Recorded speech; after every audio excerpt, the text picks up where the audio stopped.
que le dropshipping? Beaucoup de personnes parmi vous ont entendu parler du dropshipping, mais ne savent pas ce que c'est totalement ou ont une petite notion de la définition du dropshipping et comment est-ce que cela se fait.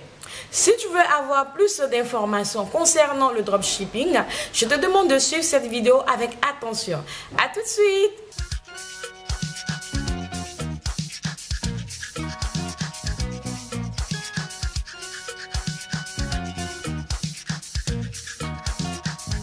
Ceux qui ne me connaissent pas, je suis Tenem Priska, je suis réalisatrice de formation, entrepreneur et fondatrice de l'entreprise Essence d'Afrique qui milite pour l'autonomisation de la femme africaine, pour la protection de l'environnement, d'où ma marque de produits cosmétiques 100% artisanal et bio hors noir. Le dropshipping, c'est le fait pour une personne de vendre des marchandises qu'elle n'a pas. Pour vous donner la définition la plus simple, cette personne se positionne comme un revendeur tout en cherchant des fournisseurs, des usines, des personnes, des grossistes avec lesquels elle pourra avoir les articles qui l'intéressent ou dans la niche dans laquelle elle souhaite exercer. Une niche, c'est le secteur commercial dans lequel vous voulez être, donc le produit que vous voulez vendre, d'accord? Donc là, une niche ici, un exemple de niche ici, ça peut être des sacs et chaussures, des articles de femmes, ça peut être des articles d'enfants, ça peut être l'électronique, ça peut être la cosmétique. Donc cette personne-là choisit sa niche et elle commence à chercher des fournisseurs en fonction. Généralement, pour ceux qui sont en Afrique, ils préfèrent chercher des fournisseurs en dehors de l'Afrique. Par exemple, dans les usines chinoises, en France, au Maroc et consorts. Ce qui va faire que souvent, vous allez voir des gens qui font des collaborations avec des usines. Ils n'ont pas forcément la marchandise, mais j'ai trouvé un terrain d'entente avec des fournisseurs qui ont accepté de faire le dropshipping. Pourquoi? Parce qu'il y a des fournisseurs, il y a des grossistes qui ne le font pas du tout. Donc, il faut toujours demander si vous faites le dropshipping. Généralement, les personnes qui font le dropshipping se dirigent vers la Chine, vers la Turquie et vers la Chine. Elles prennent les photos des articles, elles s'assurent que ce sont des articles de bonne qualité. Elles prennent les photos des articles, elles se créent un site internet. Généralement, c'est avec le site internet que ça fonctionne super bien parce que quand vous faites le dropshipping, logiquement, on ne doit pas savoir que c'est vous qui êtes derrière. Voilà, je suis en train de vous le dire, c'est vrai que moi j'ai une page de dropshipping, on sait que c'est moi, mais c'était fait exprès parce que vous savez, le e-commerce en Afrique n'est pas compris comme les Européens. Voilà, on cherche à savoir qui fait quoi. À la limite, on cherche à rencontrer la personne pour nous remettre de l'argent en main propre. Ça, c'est l'Africain jusqu'à aujourd'hui qui utilise Internet, mais qui ne sait pas encore ce que c'est que le e-commerce et certaines choses. Donc, généralement, comme je disais tantôt, ça fonctionne avec le site Internet. Vous créez votre site Internet, vous mettez vos produits à l'intérieur, d'accord, et vous commencez à vendre. Quand le client commande chez vous, le client vous paye la totalité ou parfois la moitié, ça dépend de vous. Mais moi, j'ai toujours dit à mes élèves, à mes filles, quelle que soit l'activité, même dans l'activité cristallée que je fais, il y a la possibilité de dire au client qu'il peut payer la moitié et au retrait du colis, il va solder son colis. Si vous êtes un super vendeur, un super homme d'affaires, évitez cela. Il y a des personnes qui pourront toujours vous payer votre argent cash, d'accord? Donc, il y a des usines qui peuvent vous dire... les usines ne vont pas vous prendre la moitié, hein. Désolé, en Afrique, les usines ne vont pas vous prendre la moitié. Mais ça peut être vous, votre système que vous allez mettre en place pour dire aux clients que vous pouvez payer moitié. Quand le colis sera là, vous allez solder. Mais il faut faire très attention, comme je vous ai dit, ça peut vous créer un peu de difficulté, vous mettre les bâtons dans les roues. Si vous faites ce genre de dropshipping, ça veut dire que au début, vous devez avoir de l'argent pour pouvoir amortir certaines choses. Or, le dropshipping est fait plutôt pour des personnes qui n'ont pas de source de revenus, qui ne savent pas par où commencer, pour leur permettre de commencer quelque chose avec leur tête, avec leur intelligence et avec leur endurance et leur constance. D'accord? Donc, vous le faites ainsi et vous envoyez les colis à vos clients.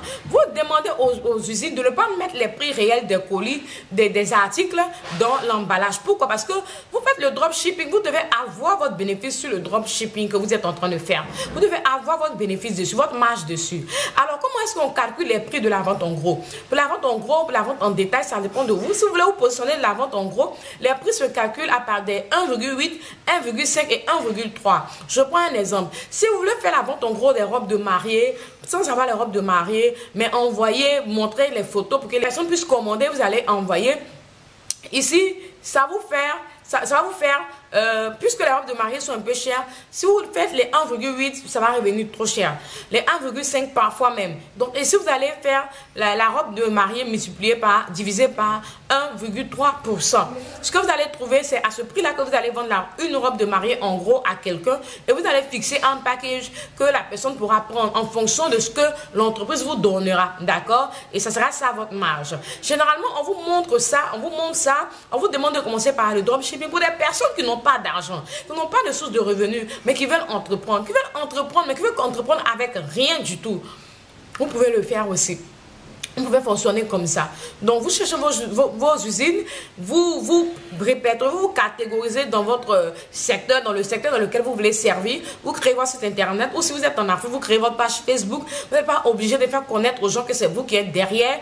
C'est vrai que les Africains n'ont pas vraiment accepté l'idée du e-commerce, quitte à commander quelque chose en ligne, payer en ligne, attendre que ça vienne, jusqu'à ce qu'on lui apporte cette chose-là. Je sais de quoi je parle, c'est pas expérience, voilà, dans le monde des affaires, dans le monde du e-commerce, ici en Afrique, je le dis. Donc, c'est pas vraiment facile, mais si vous voulez commencer avec rien, c'est ce que vous allez devoir faire. Vous allez devoir supporter certaines choses. Donc, voilà. Vous créez un bon logo, je ne me lasserai jamais de le dire, un logo professionnel, et vous créez bien votre page, vous mettez votre numéro et tout, et vous commencez à faire votre dropshipping. Vous pouvez aussi faire votre dropshipping au niveau de l'Afrique, ça dépend de ce que vous voulez vendre. Ce sont des pains tissés, si bon, je ne sais pas, vous avez qu'à trouver un contact, mais comme j'ai dit, au niveau de l'Afrique, c'est compliqué de faire le dropshipping. C'est compliqué. Après, vous pouvez trouver des marchands, des personnes qui vendent déjà comme vous des choses, vous n'avez pas de l'argent. Vous pouvez rentrer en contact avec elles, collaborer et leur dire, voilà, moi je peux vendre avec vous, d'accord? Mais quand je vous envoie un client, quelle est ma marge? Vous allez discuter avec cette personne-là. Vous allez vendre comme si c'est vous qui vendez. Et quand il y a une commande, on fait la livraison, d'accord? Ou on fait la livraison en votre nom, voilà, et la personne règle, elle vous donne votre pourcentage. À vous de vraiment trouver juste un milieu d'entente pour pouvoir travailler, pour collaborer ensemble. Il y a des personnes qui en ont toujours besoin. Il y a des personnes qui ont toujours besoin des personnes qui peuvent vendre leurs choses, qui font des collaborations plus ou moins étroites. Et puis, bon, voilà, vous pouvez vous lancer. Alors, qu'est-ce que je peux vendre dans le dropshipping? Comme j'ai dit au début de cette vidéo, vous pouvez vendre les sacs, les chaussures, les habits d'enfants, l'électronique. Vous pouvez même vous positionner dans toutes sortes de choses. Dans les pièces détachées, dans le bâtiment, ça va paraître un peu, comment on appelle ça, un peu difficile pour vous en suivant cette vidéo, mais ce n'est pas des choses qui sont impossibles. Moi, je l'ai fait.